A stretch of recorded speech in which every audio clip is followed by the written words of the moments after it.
తత్సత్. జయ గురుదేవ్. ఓం శ్రీకృష్ణ పరబ్రహ్మణి నమ. శ్రీ గీతాదేవతాయ నమ. భగవద్గీత 3వ అధ్యాయంలో కర్మయోగంలో శ్రీకృష్ణ పరమాత్ముడు 42వ శ్లోకాన్ని తెలియజేస్తున్నారు. ఇంద్రియాల తాలూకు విషయాన్ని చెప్తున్నారు. ఇంద్రియాని పరన్యావు ఇంద్రియేభ్య పరం మనః మనసస్తు పరా బుద్ధి యో బుద్ధే పరతస్తు సహా.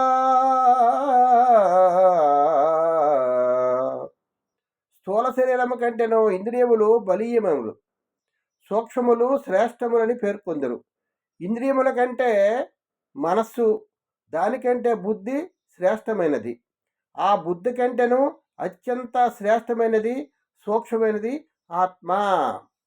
శరీరము కంటే ఇంద్రియాలు సూక్ష్మం, ఇంద్రియాల కంటే మనసు సూక్ష్మం, మనసు కంటే బుద్ధి సూక్ష్మము, బుద్ధి కంటే ఆత్మ సూక్ష్మము. అందుకే దేవుడు మనకు కనిపించట్లేదు, భగవంతుడు మనకు కనిపించట్లేదు అంటాం. కానీ ఆత్మ అనేది సూక్ష్మం. సూక్ష్మం అంటే మనకు కనిపించదు. మనం మైక్రోస్కోప్ ద్వారా చూసినా కూడా ఆత్మ మనకి కనిపించదు. అంత సూక్ష్మమైన ఆత్మని మనం ఎలా చూడగలము?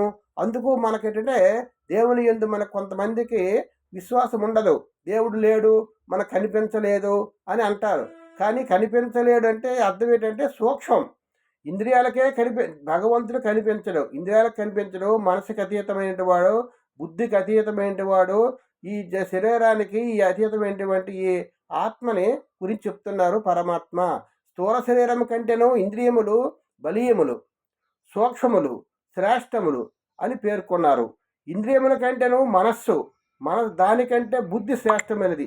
ఆ బుద్ధి కంటేను అత్యంత శ్రేష్టమైనది, సూక్ష్మమైనది ఆత్మ. ఏవం బుద్ధే పరం బుద్ధ్వా సంస్థాప్యాత్మానమాత్మనః జహి శత్రుం మహాబాహో కామరూపం దురాసదం. ఈ విధముగా బుద్ధి కంటేను ఆత్మ పరమైనది అనగా సూక్ష్మం, బలీయము, మిక్కిలి శ్రేష్టము అయినదని తెలుసుకొని, ఓ మహాబాహు, బుద్ధి ద్వారా మనస్సును వశపరచుకొని దుర్జయ శత్రువైన కామమును నిర్మూలింపము అని పరమాత్మ తెలియజేస్తున్నారు. అంటే సూక్ష్మమైన వస్తువు ఏంటంటే ఆత్మ. ఈ బుద్ధి ద్వారా మనసును నిగ్రహించాలి. ఎందుకంటే మనస్సు పరిపరి విధాలుగా వెళ్ళిపోతుంది, ఈ బాహ్య విషయాదులందు వెళ్ళిపోతుంది. కాబట్టి అన్ని అనుభిద్దాము, అన్ని రకాలుగా మనం ఆ భోగాలు అనుభిద్దామని మనస్సు పరిపరి విధాలుగా వెళ్ళిపోతుంటే, బుద్ధి అంటే వివేకము, అంటే వివేచన శక్తి బుద్ధికి ఉంటుంది. ఏది చేయకూడదు, ఏది చేయాలి, ఏది మంచి, ఏది చెడు అనే వివేక జ్ఞానం అనేది బుద్ధికి ఉంటుంది. కాబట్టి ఈ బుద్ధి ద్వారా మనసు సంకల్పిస్తుంది. మనసు సంకల్పించినప్పుడు బుద్ధితో ఆలోచించాలి. ఏంటి, ఇది అవసరమా, అనవసరమా, ఇది మంచా, చెడా, ఇది మనకి హాని కలిగిస్తుందా, మంచి కలిగిస్తుందా అనే భావను బుద్ధి ద్వారా గ్రహించి వాటిని కర్మ చేయాలా వద్దా అనే విషయాన్ని మనం శాస్త్ర ప్రకారంగా ఇది అవసరమా, శాస్త్రము ధిక్కరించి పనులు చేస్తున్నాం కాబట్టి మనకి సుఖ దుఃఖాలు ఉండవు. కాబట్టి శాస్త్ర ప్రమాణంగా మనం చేస్తున్నామా లేదనే భావంతో బుద్ధి ద్వారా ఈ కామాన్ని మనం జయించడానికి ప్రయత్నం చేయాలి. కామం అంటే కోరిక. ఈ కోరిక అగ్ని వంటిది. ఇది నిండింపశక్యము కానిది, మహా ప్రమాదకరమైనటువంటి కామాన్ని మనం జయించడానికి ప్రయత్నం చేయాలని భగవంతుడు తెలియజేస్తున్నారు. ఈ రోజుతో కర్మయోగం ముగిస్తుంది. కాబట్టి ఓం తత్సదితి శ్రీమద్భగవద్గీతాసు ఉపనిషత్సు బ్రహ్మ విద్యాయాం యోగశాస్త్రే శ్రీకృష్ణార్జున సంవాదే కర్మయోగో నామ తృతీయోధ్యాయః. ఈ రోజు నుంచి 3వ అధ్యాయం ముగిస్తుంది. ఆ విధంగా మనం తర్వాత 4వ అధ్యాయానికి మనం ప్రారంభిస్తున్నాము. ఈ విధంగా మనం 3వ అధ్యాయం అంతా కూడా కర్మ గురించి తెలియజేశారు. కర్మ అంటే ఏమిటి, ఏ కర్మ చేయాలి, ఏ కర్మ చేయకూడదు.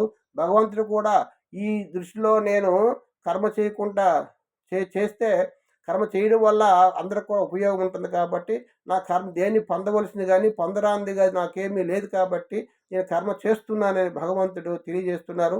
కామం గురించి, కామం అంటే కోరికల గురించి, కామాన్ని ఎలా జయించాలనే విషయాన్ని కూడా చెప్పారు.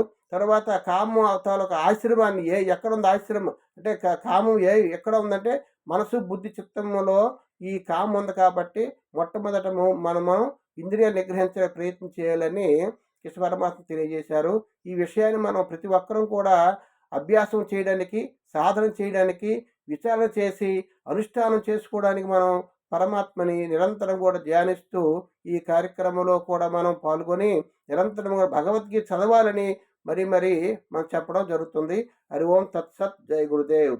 ఓం నమో నారాయణాయ. ఓం శాంతి శాంతి. లోకా సమస్త సుఖినో భవంతు. ఓం ఓం శాంతి.